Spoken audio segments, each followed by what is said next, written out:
La fondation Steria Institut de France a été créée en 2001 avec un objectif qui est de mettre les technologies de l'information au service de l'homme. Et en fait, il y a 3 grands domaines d'action. D'abord, tous les projets autour de l'éducation et de la formation, tout ce qui concerne l'innovation, c'est-à-dire le développement de solutions innovantes pour venir en aide à ces publics en difficulté, pour aider leur vie au quotidien. Et le 3e axe qui est l'aide aux entrepreneurs sociaux.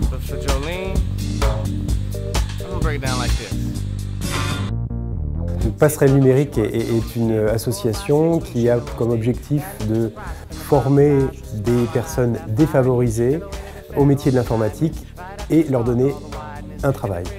Une de nos premières missions a été d'optimiser la bande passante et tous les mécanismes de l'Internet. Nous avons mis aussi en place un outil pédagogique qui sert à faire la réservation des salles, la planification des professeurs. On a mis aussi une base de connaissances pour déposer les supports de cours et permettre aux élèves de faire un forum avec les professeurs.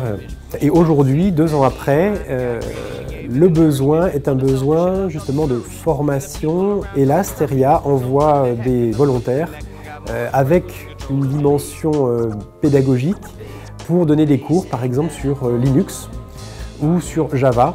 Les élèves qui ont été placés ont parfois été placés à des salaires qui étaient près de 10 fois ce que gagnaient leurs parents.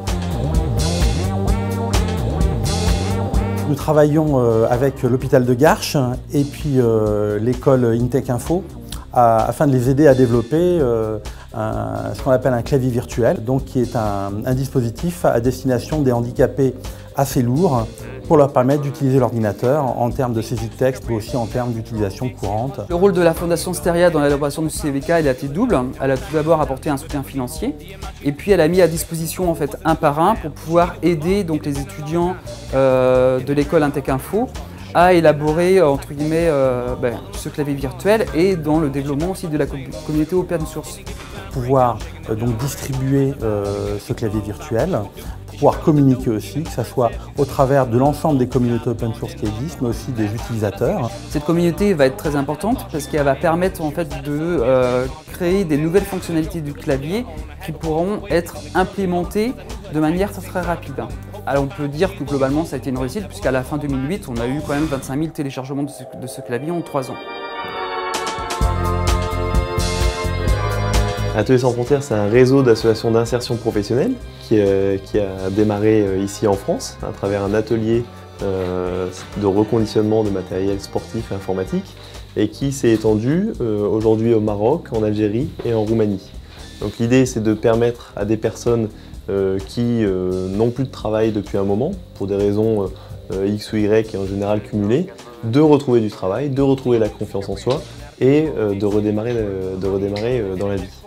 Le besoin de l'association était de disposer d'un outil qui lui permette de gérer les flux d'ordinateurs entre les entreprises donatrices, les ateliers d'insertion numérique et les bénéficiaires.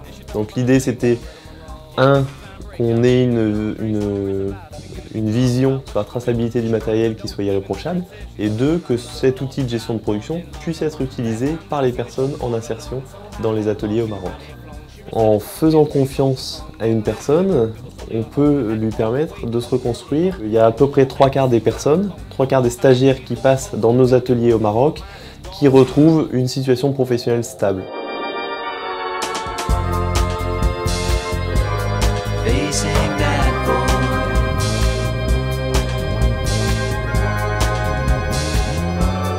Facing